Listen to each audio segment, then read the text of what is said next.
So, hi everybody, this is Hostel Hub. I'm Jaco, and today I'm again with Marco Santanché from Unbiased Alpha. And today he's going to make a continuation on the previous episodes that he made on the trading strategies, the basics of trading strategies, how to set up a trading strategy. So this is episode 4, if I remember correctly. And Marco, please get into the content of today. Introduce yourself, tell us what you do, and yeah, we'll get into the content. Thank you, Giacomo. Hi, everybody. I'm Marco. I'm the CEO and founder of Unbiased Alpha, a Swiss company working in the fintech consulting, in particular on investment strategies and algorithmic trading strategies. And this series is about how to build a trading strategy, what a trading strategy should manage, should look at, should do, and what maybe we should avoid, mistakes we should avoid, or advice on how to make things better. And in this episode, we are going to discuss execution management systems, and in particular, the way to achieve the target asset allocation with the least expensive setup and most appropriate strategy.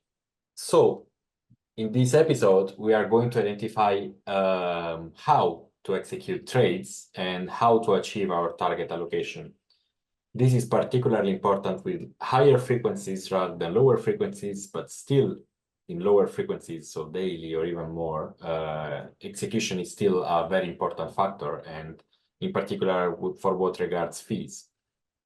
After identifying when, what, and how much to invest in, which we identified using the tools in the previous episodes, so signals and allocators, now we need to understand how to execute the orders such that we reach the target asset allocation. Execution is normally the definition of execution, if you want, is the orders we need in order to achieve the target allocation. And it's very important to distinguish between orders and portfolio, because a portfolio is basically the positions we currently have available and what we are invested, and we can also translate them into exposure if you want, compared to the total equity we are managing. But orders are the single orders we send to the broker to purchase or sell securities such that we achieve the desired exposure or desired positions. And retail traders often, unfortunately, overlook execution.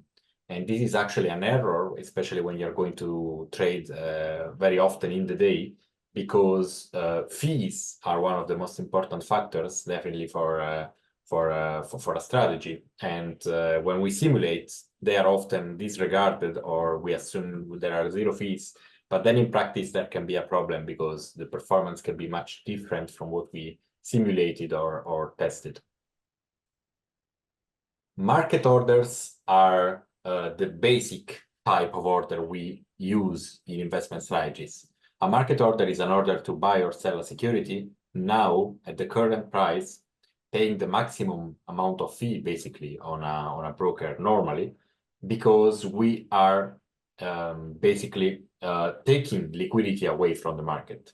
Taking liquidity away means that if someone is available to purchase or sell a security at some price, we are now meeting their request, and so our order removes a potential price level or quantity from the market at which some actor was available to purchase or sell a security. We basically define a market order using only quantity and price and asset. Quantity and asset, which basically means we don't have a price, we don't specify the price, because the price is the current price in the market. This can be also dangerous because of slippage, because if the order is particularly large compared to the liquidity in the market, the price might also deviate quite substantially from our expectation or from the market price we see from the broker, leading to higher costs for our strategy. The problem with market orders is indeed liquidity. So whenever we send a market order, we take liquidity away from the market. That's why it's linked with higher fees and slippage. But we are also not considering that the market might not be able to absorb our order. If our order is too large compared to the current liquidity in the market, it might be that our target strategy or target allocation is not achievable in a short amount of time, and thus the prices can move, and the final exposure is different from our target. Moreover, there's a factor called market impact that can really change the performance of our strategies when we go live. Because, in particular, because the order might be large, the market might react to our existing order or to the reduced liquidity that our order basically causes in the market, leading to losses on our side. And slippage, as I discussed, basically slippage is the change in price from the current market price whenever we send an order, which is not a fee. It's not like spreads or fees that we pay directly from the broker, but it's rather a hidden fee, so to say, or a feature of the market, basically, that leads us to accumulate losses by sending orders which are too large for the market and are basically executed with some change in the price after we send the order. Finally, fees.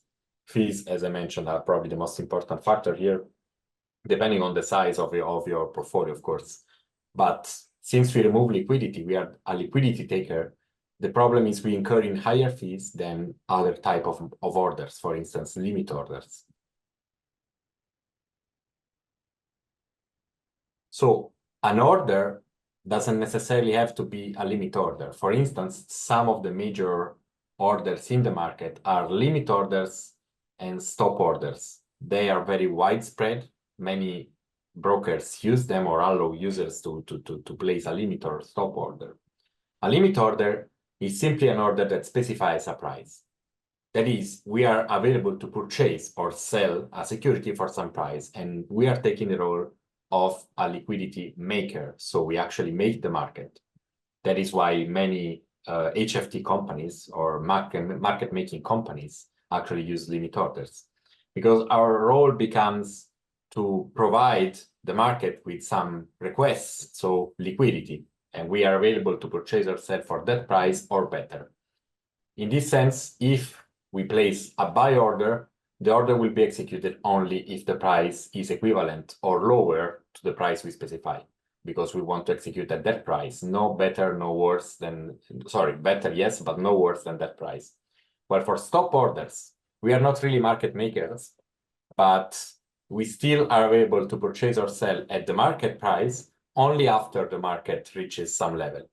Stop orders can actually also be stop limit orders and basically allow the user to place a limit order once the stop price has been reached, so some specific threshold in the market. In this case, it doesn't necessarily have to be higher or lower. It could be just that the market passes through this threshold and then our order is executed. Normally, they are used for stop losses or take profits, so orders that basically allow us to close an existing position after we reach a specific price level because of the loss or the profit we made on that position. But they can also be placed to open a new position. And in addition, for stop losses, we also have trailing stop orders, which are orders that change during time, depending on the price level, and allow us to improve the stop loss profile of the strategy. So, for instance, if the current level is 5% in terms of trailing threshold, if the price from 0 when we started goes down by 5%, the order is executed exactly as a stop loss. But if the price goes up by 1 or 2%, then the stop loss level from the original price is not -5, let's say, but -4 or -3. So basically it goes up as soon as the price goes up if we are long, or down if we are short.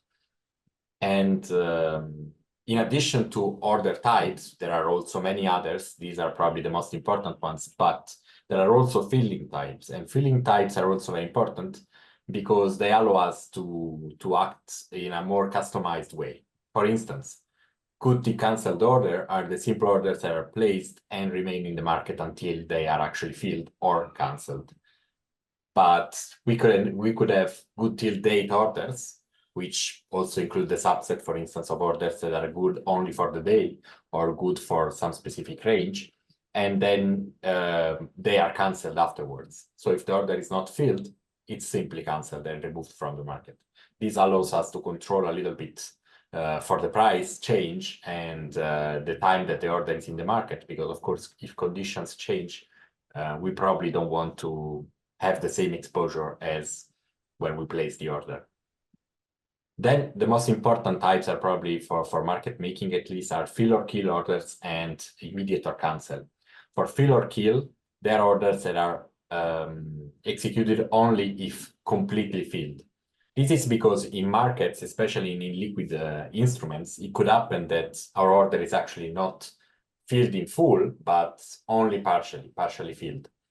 Maybe we don't want this scenario to be possible for our strategy or for our order. In this case, the order will be simply cancelled if it's not completely filled in the market for the time where it should be executed. This could also be valid for market orders when we sell them instantly and they are not instantly fully filled, but only partially. In this case, it could be that the order is cancelled. But normally it's for limit orders. In limit orders, the case is that we place an order for a specific limit price, and when the market reaches this price, but maybe it doesn't trespass the limit price, leading to a full fill, it just touches the thresholds and then comes back down or up, depending if you are long or short, respectively. Short or long, respectively. Then in this case, the order is cancelled, and so we don't enter into the position. Immediate or cancel are instead orders that are much simpler. They are either executed instantly, even if partially, but instantly they must be filled. Otherwise, they are basically cancelled for the remaining part. So whatever happens on the limit order, for instance, if we have an order of 10 and only five stocks, for instance, are filled, and we enter into that position, the remaining 5 don't remain in the market, don't remain in the order, but are cancelled. But the previous ones that we filled are actually executed. There are many details and many scenarios. That's why it's very complicated to manage the execution of strategies. And there are optimal results depending on our idea. For instance, in some trend following strategies, we maybe want to execute only if the price reaches some levels such that we have the guarantee, so to say, that the trend has started. Or maybe if we want to reverse and play against the trend, we want to execute the order only if the price goes down by a specific threshold to ensure we can get the rebound or the change in trend. And EMS can also adapt. So sometimes it might be better to have some execution because of the current conditions in the market. For instance, high volatility could lead to better filling of limit orders, or maybe higher liquidity versus low liquidity could also lead to different results. And we can adjust dynamically according to the market conditions. Execution can make a very big impact, and we can see it here. Of course, this is a very dummy example, a toy example that maybe can lead us to think if one system is better than the other one. In this case, I just tested a simple momentum strategy on the G10 universe, and I simulated the execution with market orders, assuming the liquidity is always available. So of course I couldn't test for liquidity in this toy example, but only if the price reaches the level desired, looking at the high and low of the candle, basically. So in this case, signals and asset allocation are the same for all strategies, but the execution is different. And the limit order, based on the 0.1% threshold compared to the current close price or the previous close price, is similar to the market execution, but not exactly the same. This is very important. And because of course the exposure eventually is different if we don't get our orders fully executed, or even some are executed and some are not.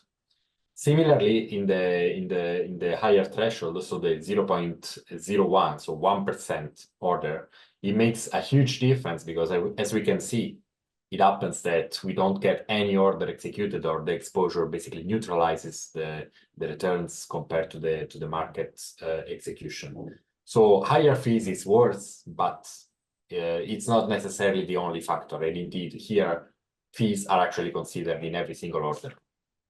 Execution brings also additional risks, and every execution model has some risks. For instance, of course, with market orders, the risk is slippage, fees, and market impact costs. But with limit orders and stop orders, the problem is they might not be executed, as we've seen in the simulation. This basically leads to market risk, because eventually we are not really executing the strategy as we desire. Or the allocation at least suggests.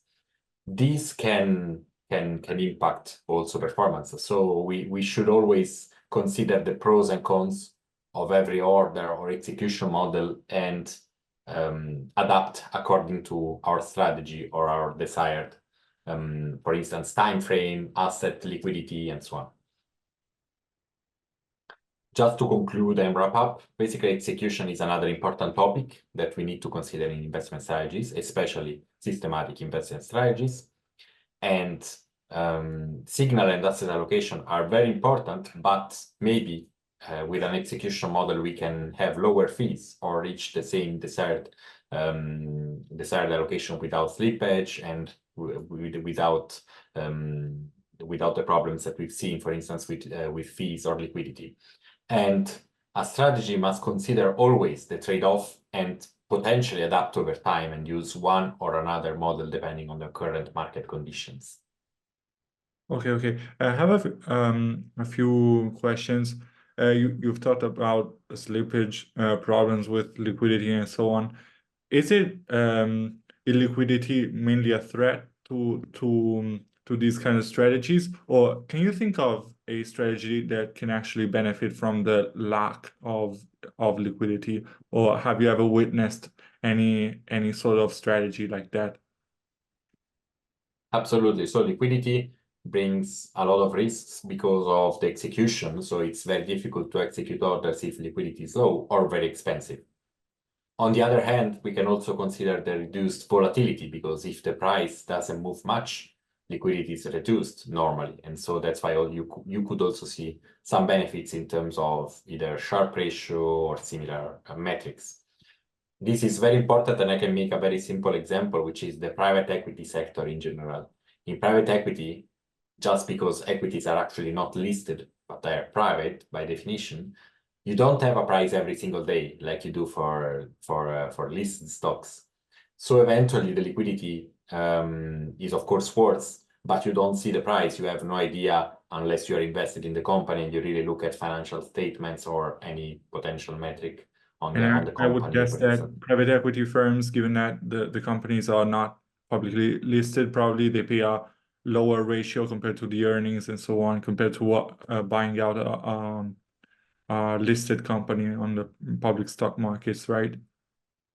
Yeah, it depends. It always depends, because actually it could be that a low liquidity company such as a private equity might let you pay more because they claim that, for instance, I don't know, some perspective, or that the other companies in the sector, for instance, are underperforming compared to them because of this or that factor. And you can't really verify what they say unless you really look closely at their financial statements and potentially sales metrics or anything else. So it's always a trade-off. So potentially you could pay lower fees, but I think on average you are paying more because you don't know exactly what's the fair price that is something that instead the market gives you whenever you're listed. So, or at least, let's say, temporarily gives you, maybe without considering bubbles or under or over valuations. But yeah. Okay.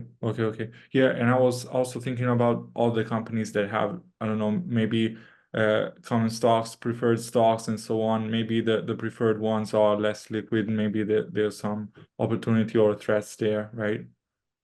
Yeah, absolutely, absolutely. I mean, some of the non-listed stocks, because these kind of stocks normally are not the same you see on the market. You always see common stocks on the market. So the difference might be that you have better returns just because they provide you with better cash flows.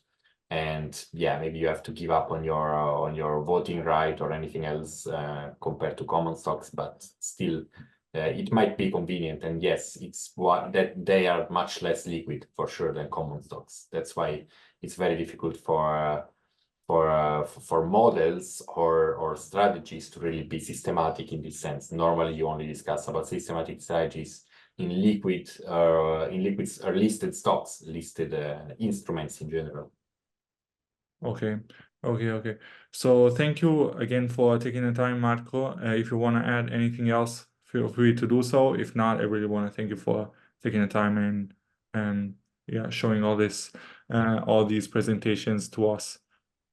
Thank you. Thank you for hosting and very happy to be here. So looking forward for any questions or additional remarks anyone could have. And you can find my details, my contact details as usual. So Yeah, yeah, we'll put happy them in the trading. description of the video. So yeah. Thank you. Okay, so this is it for today. I'm Giacomo. This is also Hub. See you next time.